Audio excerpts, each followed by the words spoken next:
আসসালামু আলাইকুম রাহমাতুল্লাহ। প্রিয় দর্শক, আজকে আমি আপনাদেরকে এমন একটি জিকির সম্পর্কে বলবো যে জিকির করে আল্লাহর কাছে আপনি যত কঠিন কিছুই চান না কেন, আল্লাহ আপনাকে তা দিয়ে দেবেন। এই জিকিরটি সম্পর্কে আমরা সবাই জানি, কিন্তু এই জিকির দিয়ে আমল করার নিয়মটি আমরা জানি না। আজকের সম্পূর্ণ ভিডিও জুড়ে আমরা সেটিই জানব। আমাদের জীবন জুড়ে এমন এমন সব পরিস্থিতির সম্মুখীন হই আমরা, যখন আমাদের দেওয়ালে পিঠ ঠেকে যায়, এমন সব কাজ আমাদের সামনে চলে আসে যেগুলো সমাধান করার কোনো উপায় আমরা খুঁজে পাই না।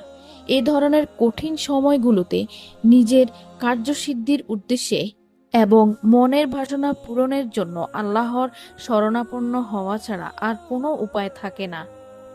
এমন সংকটময় সময়গুলোতে আল্লাহর সাহায্য প্রাপ্তির জন্য রাসূল সাল্লাল্লাহু আলাইহি ওয়াসাল্লাম আমাদের একটি আমল শিখিয়ে গেছেন।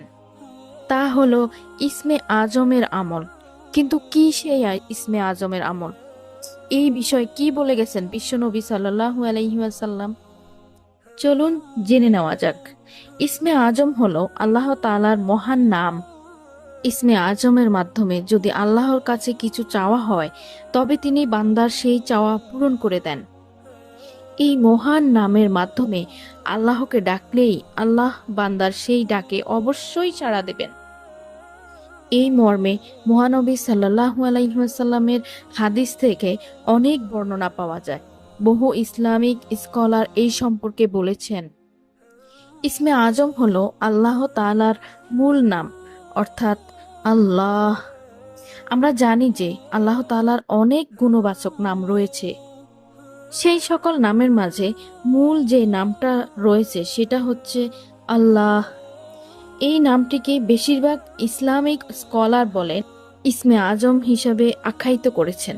কোনো বান্দা যখন তার অন্তরের অন্তঃস্থল থেকে ইসমে আজম অর্থাৎ আল্লাহ বলে জিকির করে এবং আল্লাহ রাব্বুল আলামিনের কাছে মনের একান্ত বাসনা পূরণের কিছু চায়, তখন আল্লাহ তাআলা তার বান্দার সেই চাওয়া কবুল করে নেন। ইসমে আজম সম্পর্কে রাসূল সাল্লাল্লাহু আলাইহি ওয়াসাল্লাম বলেছেন, তার জীবদ্দশায় আমাদের অনেক কিছু শিখিয়ে গেছেন। হাদিসের বর্ণনায় পাওয়া যায়, হযরত আব্দুল্লাহ ইবনে বুরায়রা রাদিয়াল্লাহু তার বাবার থেকে বর্ণনা করেন, রাসূল সাল্লাল্লাহু আলাইহি ওয়াসাল্লাম এক ব্যক্তিকে এই দোয়াটি বলতে শুনে নেন। দোয়াটি হচ্ছে, আল্লাহুম্মা ইন্নী আসআলুকা বিআন্নী আশহাদু আন্নাকা আনতাল্লাহ লা ইলাহা ইল্লা আনতাল আহাদুস সামাদুল্লাযী লাম ইয়ালিদ ওয়া লাম ইউলাদ ওয়া লাম ইয়াকুল লাহু কুফুয়ান আহাদ।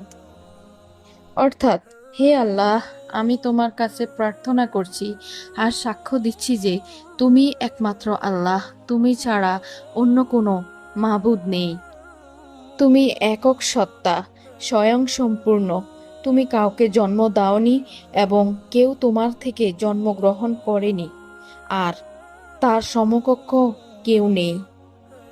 রাসূলুল্লাহ সাল্লাল্লাহু আলাইহি ওয়াসাল্লাম ওই ব্যক্তির মুখে এই বাক্যগুলো শুনে বলেন, সেই মহান সত্তার শপথ যার হাতে আমার জীবন, নিঃসন্দেহে এই লোক আল্লাহ তাআলার মহান নাম ইসমে আজমের উসিলায় তার কাছে প্রার্থনা করেছে। যে নামের উসিলায় দোয়া করা হলে তিনি কবুল করেন এবং যে নামের উসিলায় প্রার্থনা করা হলে তিনি তা দান করেন। সুবহানাল্লাহ। এই হাদিসের আলোকেই বিশ্ববিখ্যাত সব হাদিস বিশারদরা বলেছেন, এটি হলো সেই দোয়া যেটিকে ইসমে আজম বলা হয়। হাদিসের বিখ্যাত ব্যাখ্যা গ্রন্থ ফাতহুল বারীতে আল্লামা ইবনে হাজার আসকালানী রাদিয়াল্লাহু এই হাদিসটিকে ইসমে আজমের সবচেয়ে নির্ভরযোগ্য ও বিশুদ্ধ হাদিস হিসেবে আখ্যায়িত করেছেন। এই ইসমে আজম পড়ে আল্লাহ তাআলার কাছে মনের আশা আকাঙ্ক্ষা পূরণ করার জন্য দোয়া করলে অবশ্যই আল্লাহ পাক বান্দার মনের সব ভালো ও কল্যাণকর আশা আকাঙ্ক্ষা পূরণ করেন। আর তাই আমাদের প্রত্যেকেরই উচিত নিজেদের একান্ত কল্যাণকর ইচ্ছাগুলি পূরণের দৃঢ় ঈমানের সাথে ইসমে আজমের আমল করা।